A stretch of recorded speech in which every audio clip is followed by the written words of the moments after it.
Como todos los días, saludamos con mucho gusto en este espacio a Juan María Naveja para el espacio y el análisis político correspondiente. Mi querido Juan María, ya me ando aquí cuatrapeando. ¿Cómo estás? Con el gusto de saludarte y de compartir contigo micrófono para saludar a la audiencia Mega Noticias MX. Oye, ¿cómo ves? A ver, si tuviéramos que hacer un corte de caja en este momento, ¿qué nos dirías del regreso a clases? Porque tal parece que el balance por parte del gobierno federal es positivo. Ese es el balance, pero pues dicen que es positivo y tenemos más de 600,000 muertos en cuanto al diferencial de los años anteriores. Somos el primerísimo lugar indiscutible en muertos del sector salud. Tenemos millones de contagiados, estamos entre los 4 peores países que han manejado la pandemia. Pues yo creo que no hay mucho que decir.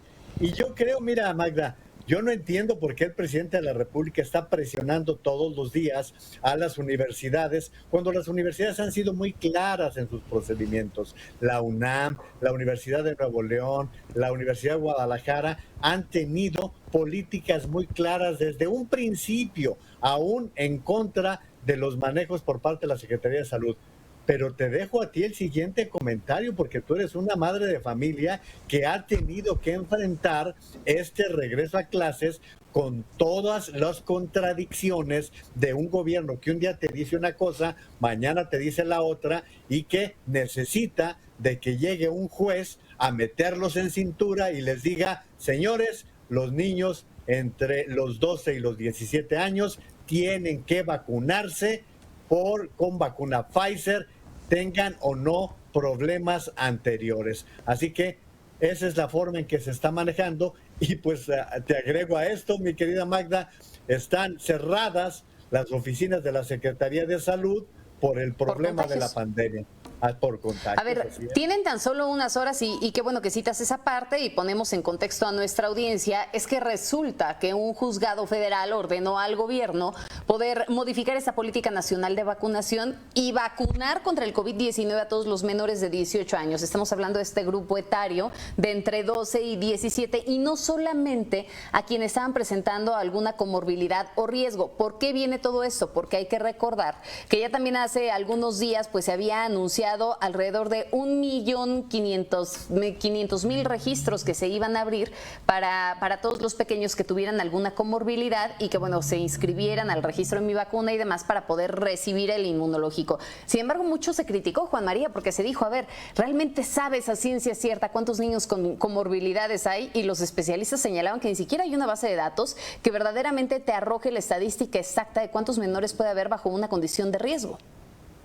Así es, no hay una base real que nos permita saber esto. Pero por otro lado, no estamos hablando de un número irrelevante, Magda, son casi 17 millones de jovencitos que ya van a la secundaria, algunos ya están en prepa, están por entrar a la universidad, y esto me parece preocupante por la forma en que se ha venido decidiendo a quién y cómo se le va a vacunar. Por cierto, mi querida Magda, estamos ya a 12 de octubre, faltan nada más 21 días para que se le venza, no, 19 días para que se le vence el plazo al presidente de la República, que aseguró que para el 31 de octubre estarían vacunados todos los mayores de 18 años en adelante, por lo menos con una toma, por lo menos con una dosis.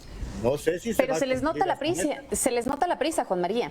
Porque mira, te pongo el caso, por ejemplo, del Estado de México, y es algo que se ha venido reportando en todas estas horas aquí en Mega Noticias, ¿no? En el caso del Estado de México, en este momento hay un tema de macrovacunación en donde se está aplicando el inmunológico en 69 municipios mexiquenses. Estamos hablando que, si bien es cierto, están aplicando segundas dosis de los otros grupos etarios arriba de 30 años, también están terminando de aplicar las vacunas para los chavos de 18 que se habían quedado pendientes de 18 a 30 años. Se les nota la prisa. Pues sí, porque recuerda que hay 2 gobernadores priistas que son muy morenistas, el de Oaxaca y el del Estado de México. Entonces, me queda claro que ese tricolor está como disfrazado de guinda y demás, por supuesto. Son todo un primor. Pero fíjate, yo te tenía una pregunta además de todo esto, mi querida Magda. ¿De cuántos médicos y científicos has oído hablar al presidente de la República en año y medio? ¿De cuántos? porque yo hasta ahora le conozco nada más a Jorge Alcocer, el secretario, y a Hugo López-Gatell, porque el doctor Alomía ya está en Sonora desde hace algún tiempo que no aguantó y prefirió irse hacia el estado de Sonora. Entonces, ¿de cuántos médicos estamos hablando? Yo prefiero hablar de los especialistas de la UNAM, de los especialistas de la Universidad de Guadalajara que han tomado con toda la seriedad, y créeme, tengo muchos referentes de universidades que dicen, nos ha costado mucho trabajo el regreso a aulas, nos ha costado mucho trabajo el combinar la virtualidad con los laboratorios, Magda. Nada más te pongo el caso del problema que significa para las facultades de medicina, las facultades que tienen carrera de química, de física, que tienen que hacer trabajo de laboratorio y que desgraciadamente no es fácil que lo ejecuten. Pero aún así, las universidades han preferido proteger a su comunidad estudiantil, y ellos sí tienen gente especializada para tomar este tipo de decisiones. Y iría a la responsabilidad que tiene López Obrador en todo esto, porque la Constitución lo obliga a encabezar el Consejo Nacional de Salubridad, y no hemos sabido de una continuidad. Incluso, acuérdate, estaban excluyendo a la UNAM de este consejo. A ver, es que me queda claro que han habido diferentes aristas que se tienen que analizar, Juan María. A ver, por una parte sabemos que el factor vacunación es clave, ¿no? Para que podamos ver también cómo comienzan a reducirse, y que también ya lo estamos viendo, cómo comienza a reducirse el nivel de contagios y de defunciones en nuestro país. Ha jugado un papel importante la vacunación. Sí, es cierto, quisiéramos que fuera más amplio y que fuera más rápido, por supuesto también, porque sabemos que con una dosis no es suficiente para verdaderamente proteger a toda la población y para alcanzar esa tan añorada inmunidad de rebaño, ¿no? De la que tanto se ha hablado desde un inicio. Por el otro lado, estamos hablando de las políticas públicas, que ahí tienen que ver directamente con las decisiones tanto del gobierno federal como del estatal, como del municipal, en fin, para que esto funcione, para que fluya de una manera ordenada como se había planteado desde un principio y que sin embargo no se ha podido concretar. Pero en un tercer punto, Juan María, yo agregaría la responsabilidad social, y eso tiene que ver en el manejo de toda la pandemia y no nada más con el regreso a clases. Si no hay una responsabilidad social, pues tampoco va a funcionar, porque mucho puedes estar cuidando al niño de que no se te vaya a contagiar con el tema del regreso a clases de manera presencial y actuar de manera irresponsable por fuera un fin de semana, ¿no? Entonces me queda claro que es un punto en donde todos estos factores convergen, y si no ponemos todos de nuestra parte, pues finalmente nunca se va a lograr contener la pandemia o nunca se va a lograr acabar con ella. Yo creo que al final de cuentas ha sido la sociedad la que se ha dado cuenta de la necesidad de seguir manteniendo los cuidados, que la hemos criticado en muchos momentos, Magda. A lo largo de este año y medio hemos señalado que ha habido gente irresponsable que y seguimos viendo fiestas patronales y relajos y demás. Así es, pero fíjate, por ejemplo, hoy es la fiesta más importante de Guadalajara, de la zona metropolitana, que hoy tuvimos una transmisión aquí en Mega Noticias Guadalajara, y que es la llevada, el regreso de la Virgen de Zapopan a su santuario. Y normalmente esto es una peregrinación de 1 millón de personas. Pues ahora fue virtual, mi querida Magda. Claro. Fue virtual para proteger a la gente. No puedes desatar esa irresponsabilidad, y vámonos a ver cómo se dan las cosas. Entonces creo que esa parte... Sí. Es irresponsabilidad, Juan María, y permíteme interrumpirte, por favor, porque seguramente recordarás que inclusive creo que hoy volvieron a sacar el tema de que se va a buscar el poder llevar todas estas rendiciones y demás a las plazas públicas del país. Imagínate nada más el riesgo que implica el tener tal aglomeración de gente en las diferentes plazas públicas, incluyendo el Zócalo capitalino y demás. O sea, vamos al mismo punto. Puedes estar vacunado, pero realmente el bicho todavía sigue estando presente. Muy probablemente ya no va a llevar a que la gente se muera, pero no se salvan en algunos de los casos de caer directamente en un hospital, de tener que recibir esa atención médica, y entonces volvemos al mismo punto. Las políticas públicas llevadas al nivel de responsabilidad social.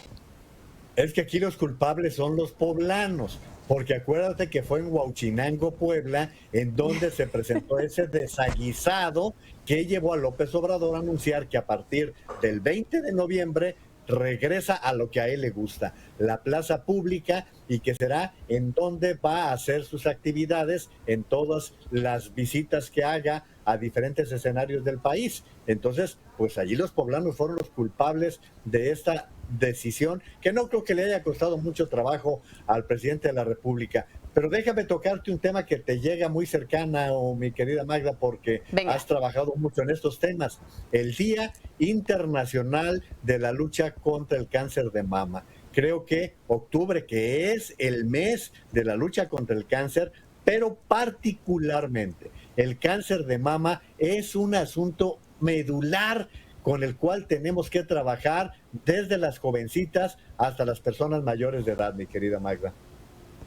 Así es, y que ahí podríamos entonces retomar un asunto de los medicamentos, ¿no, Juan María? Y ya hay medicamentos para atender todas estas enfermedades que han acabado con la vida de miles de personas en nuestro país. El cáncer, por ejemplo, no nada más el cáncer de mama, ya también podríamos irnos al cáncer infantil, en fin, entre algunos otros más. Pero un padecimiento que sigue lacerando a los mexicanos.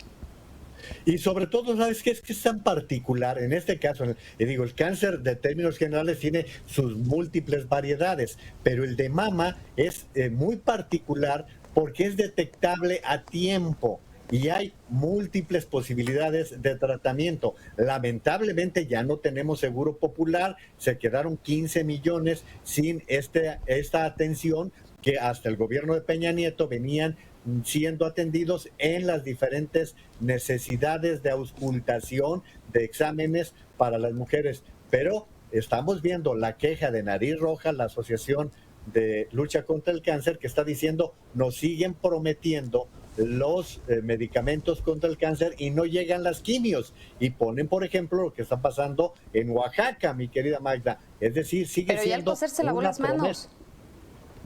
Al coser ya se lavó las manos porque dijo que es responsabilidad de los estados por el desabasto de medicamentos. Justamente hoy lo mencionaba en la conferencia matutina. Fíjate, aseguraba que en los estados existen retrasos en la entrega de medicamentos, lo cual ocasiona que se esté presentando este desabasto. Ahora resulta ya no es culpa de la federación, es culpa de cada una de las entidades. Pero Alcocer, yo creo que él tendrá que despertar en algún momento porque siempre está dormido. Mira, el 7% es lo único que han venido entregando de los medicamentos que normalmente se están adquiriendo. Por lo tanto, no nos pueden salir con eso, mi querida Magda. No hay la adquisición suficiente de medicamentos por un lado, pero por otro, la distribución es un verdadero desastre. Ahora son los estados los responsables, cuando los irresponsables han sido quienes no han adquirido en tiempo y forma todas las solicitudes y necesidades existentes en materia de medicamentos. Y aquí yo no estamos hablando nada más de cáncer, estamos hablando desde aspirinas, mi querida Magda, hasta otro tipo de medicamentos. No, pues no es así que, a ver, hoy, ya te decía, hoy en la mañana surge esta conversación ahí en la conferencia mañanera y mencionaba el COSER que son 1,840 claves las requeridas por el sector salud y el gobierno ha recibido hasta el día de ayer solamente el 29% de los 520 millones que se requieren de las piezas compradas. Y es lo que te decía, y de esa cantidad, solo el 7% ha llegado a manos de la gente. La gente te lo dice. Antes, por lo menos te surtían de 5, 2 o 3, te daban de repente sí, la posibilidad de ir a alguna farmacia para poder alcanzarlo. Los exámenes te los podían remitir a algún laboratorio si no tenían o estaba descompuesto el equipo. Pero ahora tenemos ya 3 años de este problema, Magda. Claro. 3 años en medio de una falta de abastecimiento y que ahora le están aventando la pelota a los gobernadores. Yo espero la respuesta. Una falta de organización. Del gobernador. Así es. Mi querido Juan María, muchísimas gracias. Como siempre, te veo y te escucho mañana.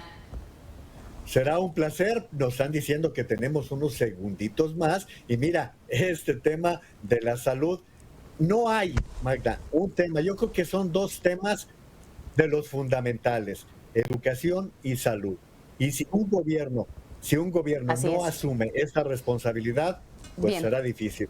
Muy bien, ahora sí. Gracias, mi querido Juan María. Te abrazo a la distancia, te veo y te escucho mañana.